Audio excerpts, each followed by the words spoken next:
Conférence de presse Aka Véronique. Elle n'est plus à présenter, femme engagée et dynamique.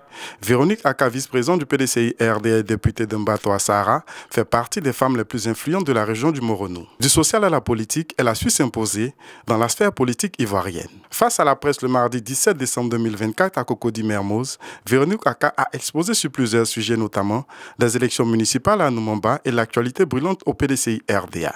Attachée à la promotion du genre, Véronique Aka s'est fortement impliquée dans les élections municipales à Numamba, qui a vu la victoire de Béatrice Assoumou, la désormais unique femme maire du PDCI RDA. Je voudrais vous dire grand merci parce que vous avez suivi les élections de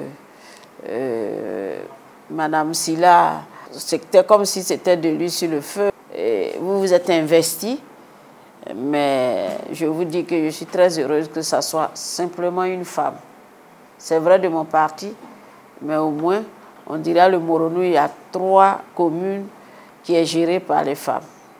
Ça me fait plaisir. Les communes sont gérées par des femmes et puis le conseil est géré par une femme. Vous voyez comment on commence à progresser dans le Moronou. C'est une vraie militante du PDCI. Quelqu'un ne peut pas prendre sa carte en 2 jours et puis me faire croire qu'il est PDCI. C'est ça. Il sait quand même que c'est une militante confirmée d'abord, et puis de 2, je me suis dit, je suis président de région, j'ai 3 maires, dont 2 sont du RHDP, puis elle, PDCI. Je suis contente d'être au milieu de mes filles. Elle a été élue le samedi et dimanche, j'ai commencé. Elle est là. J'ai commencé à lui donner les grandes lignes. Et j'ai fait venir quelqu'un du Bénin tout à l'heure. J'ai dit, il faut le rencontrer, vous allez travailler sur la ville, qu'est-ce qu'on doit faire, qu'est-ce qu'on ne doit pas faire. Donc j'ai commencé. J'ai commencé, mais ça, on ne peut pas être plus riche que le roi. Hein. Si elle veut que je sois à ses côtés, il n'y a pas de souci. Je ferai ce que je peux quand même pour améliorer la condition de vie de la population d'Anumamba. Le maire défunt était tellement généreux que tout le monde se reconnaissait plus en lui que le parti. Moi, c'est ce que j'avais compris. Et après, maintenant, tout le monde cherchait à se positionner. Donc, c'est pas les 22 qui étaient du PDCI, je ne crois pas. Je ne le pense même pas. Je ne le pense pas. C'est des gens qui sont plutôt enguerraïstes plutôt que PDCI. C'est pour ça qu'il faut sensibiliser pour que tout cela soit dans notre parti. Sinon, nous avons eu un peu de frayeur, mais c'est ça. C'est le charme des élections, ça. Quand tu veux militer, tu ne baisses pas les bras. Tu ne baisses pas les bras. On doit travailler. On doit travailler tous les jours. Même ton bonjour, c'est le militantisme. Si tu sais dire bonjour à ton adversaire, il souhaiterait tous les matins te rencontrer à cause de ce bonjour. On essaie. Mais être extrémiste, moi je dis non. Moi je ne suis pas extrémiste. Les 2, si j'ai cité les 2 mères, mais elles sont du RHDP. Mais ce sont mes enfants. Vous comprenez? Je suis contente que Thiemle-Kro, ça soit une femme, et Kara, ça soit une femme, Kanumamba, ça soit une femme. Si on peut récupérer encore Mbato pour que ça soit une femme, ça me fait plaisir. Donc, le militantisme, ce que nous devons faire, on ne doit pas baisser les bras. Même quand tu sens que tu as la part belle. Et en politique, même, on ne peut pas être sûr pour dire que sûr à 100%. Quand tu es sûr, tu peux être déçu. Véronique Aka s'est également apaisantie sur la vraie fausse polémique suscitée par le ministre Jean-Louis Billon. Pour la vice-présidente du PDCI RDA, ce phénomène doit prendre fin. Elle invite la direction du parti à œuvrer pour le retour de la sérénité dans la maison vert et blanc. Mais je ne sais pas pourquoi tu dis un peu le troubler. Puisque lui ne parle pas, il n'attaque pas. C'est lui qui l'attaque. Je ne comprends pas. Il n'est pas dans un autre parti. C'est le même parti. Ben, il veut briguer la législature suprême, c'est normal. L'ambition est légitime. Mais pourquoi attaquer Il faut donner, il faut dire ce que tu peux faire, ce que tu peux changer, ce que tu peux nous apporter par rapport à Thiam. Et non seulement ça, tu l'attaques, il lui dit il n'était pas là, mais en fin de compte, lui-même qui était là, qu'est-ce qu'il a posé comme acte pour le PDCI? C'est ça aussi. Parce que lui, on peut l'excuser parce qu'il n'est pas là, mais toi, tu étais là, tu as fait quoi? Vous voyez? Et moi, je lui dois respect et considération, mais je ne comprends pas. Parce que nous qui avons faim, qui sortent des petites familles, on peut se comporter comme ça parce qu'on veut se faire une place au soleil. Mais lui, quand même, quand j'ai vu que son papa a créé une société depuis 1964, à partir de là, je me dis quand même que il est né avec la cuillère en or. Et un parti que tu aimes tant, que tu veux représenter ce parti, en même temps, c'est le parti que tu attaques. Il croit qu'il attaque Tidiane. Non, il nous attaque, nous tous. Et je ne comprends plus la politique ivoirienne. C'est même pas que de Bion. Se lever, insulter les gens. Moi, jamais je ne prendrai le micro pour insulter Ouattara. Parce qu'il n'est pas président du RDR, il est président de la Côte d'Ivoire. À partir de là, je lui dois respect et considération. Voilà. Mais quand je regarde des gens, et pire même des dames, qui insultent les présidents du parti ou le président de la République, le président Bédi était leur... je ne comprends pas. Comment on peut descendre dans la poubelle comme ça? Mais bon, chacun de nous a reçu son éducation, sa manière de faire. Tu ne peux pas demander à tout le monde d'être comme toi. Il faut tout pour faire un monde. Donc nous sommes tous là pour regarder. Mais je vous dis, comme vous m'avez posé la question pour Bion, je suis vraiment dépassée. J'ai l'impression que c'est un problème de personne. Il se plaint, il bavarde, et Dikaoué, alors il doit aller se pendre. Ou Guégué Madi, des grandes figures emblématiques du parti. Il n'est pas le mieux placé que tout ce monde-là. Il n'avait même pas besoin d'être ici aujourd'hui. Il est venu pour nous. Et pourquoi il est venu à temps? C'est ça. Posez-vous la question. Parce que ça, je réfléchis 23 ans. Quelqu'un, sa grand-mère, sa mère, tout le monde est ici. On pose des questions. Dans cette Côte d'Ivoire-là, c'est surprenant quand même. Non. C'est pour ça que j'ai mal. Parce que je me dis...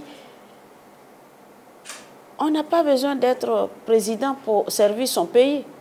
Nous sommes des ouvriers, nous sommes au charbon pour aider les gens, pour faire ceci. C'est tout ça la politique. C'est la toute première fois depuis que à 30 ans que je suis dans la politique, c'est la toute première fois que le président Bédi avait demandé que je sois vice-président de l'Assemblée. Je me suis battue toute seule. Toute seule. Je n'avais pas du tout de sponsor. Je n'avais pas de parrain. Mais je travaillais chez moi. Tranquillement, j'étais bien, ma population était bien. Donc, on n'a pas besoin de faire tout ça.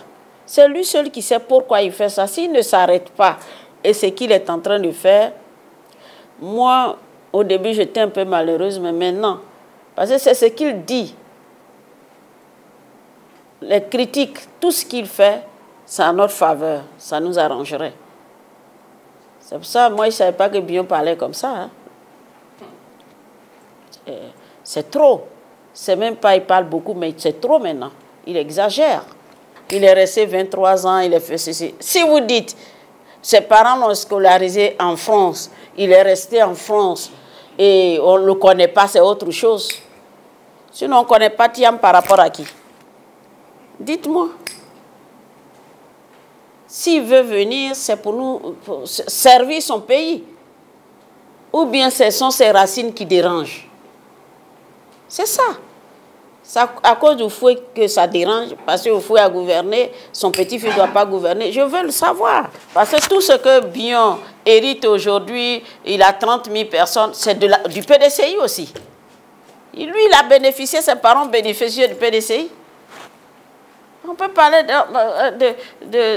d'une maison qui t'a donné à manger. Il n'a qu'à arrêter, on se connaît en gros et en détail. Quelqu'un qui veut être président de la République. Conseil régional, tu as échoué. Pas ailleurs chez toi. Donc on n'a qu'à aller doucement et sûrement, quoi. En tout cas, j'avais beaucoup d'estime pour lui. Je me disais qu'on ne sait jamais dans la vie, et ceci et cela. Mais son comportement fait que on se demande bien s'il n'a pas envie de partir du parti. S'il a envie de partir, il est libre. Sinon, les Ivoiriens, les gens du PDCI de nos camps n'ont qu'à arrêter de dire on l'utilise. On ne peut pas utiliser bien. Il sait ce qu'il fait. Maintenant, s'il est dérangé par la présence de Thiam, ça c'est son problème.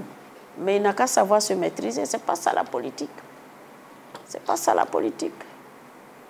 Très tôt, en tant que vice-président, j'ai dit à mes aînés de prendre leurs responsabilités pour les approcher, pour ne pas qu'ils débordent. Ils ont traîné un peu, mais là, ils commencent à parler.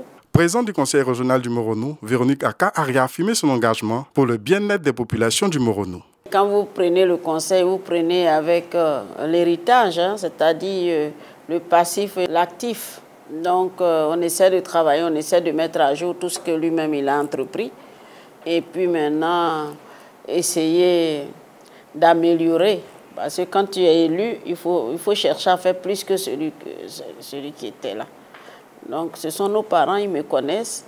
Mais je me dis que dans un conseil, on ne peut pas compter que sur l'État. Parce que l'État, c'est nous-mêmes. L'État, c'est tout le monde. Donc, on essaie aussi de jouer sur les relations pour voir qu'est-ce que nous pouvons apporter à notre population. Donc, c'est ce que j'essaie de faire. La santé, ben moi, quand j'ai été élue en 2013, j'avais mis l'accent sur l'éducation et la santé. Donc, j'avais fait plusieurs écoles et j'avais fait plusieurs dispensaires équipés. Et quand je quittais en 2018, j'avais plus de 6 000 tables bancs qu'on devrait partager, j'ai laissé. Et quand Afi était arrivé, il a partagé dans toutes les écoles. Donc ça, nous sommes conscients. Et puis, gérer, quand vous dites qu'il y a des problèmes de tables bancs, ça, vous êtes en train de généraliser tout. Chez moi, si j'ai les moyens, il est de mon devoir de faire en sorte que nos enfants soient heureux. Donc, c'est une gestion, c'est vrai. Il faut passer par les élections. Mais ce que je peux faire, c'est ce que je cherche, les voies et moyens pour au moins donner le meilleur de moi-même à mes parents. Les plateaux sanitaires, les matériaux, tout ce que j'ai fait venir des États-Unis, c'est normal. C'est normal. C'est ce que je disais. On peut attendre l'État, mais l'État, là, on se reconnaît. Puisque tu es un enfant d'une région, si Dieu a fait en sorte que tu as réussi, je crois que c'est à toi de développer ta région. Même si tu n'es pas du même bord que d'autres personnes. Vous avez vu, j'ai demandé aux médecins de partager dans les 3 départements. Donc sur les 3 départements, eux tous étaient là. Ce qui est certain, j'ai vu que tous les médecins étaient là. Donc partager, et je sais que c'est arrivé à bon port. Maintenant, le partage, c'est entre eux. Ils vont voir si il n'y a pas de cabinet dentaire à Ara, qu'il y en a à Bongouanou, on préfère donner ça à Ara. C'est comme ça. Donc ils vont dispatcher et puis voilà, nos parents vont être... S'il n'y a pas de lit ici, s'il y a plus de lits, c'est ce qu'ils vont faire, moi je pense. On n'a pas à partager à part égale, mais ils n'ont qu'à se mettre ensemble pour voir les besoins, pour qu'on puisse satisfaire les parents.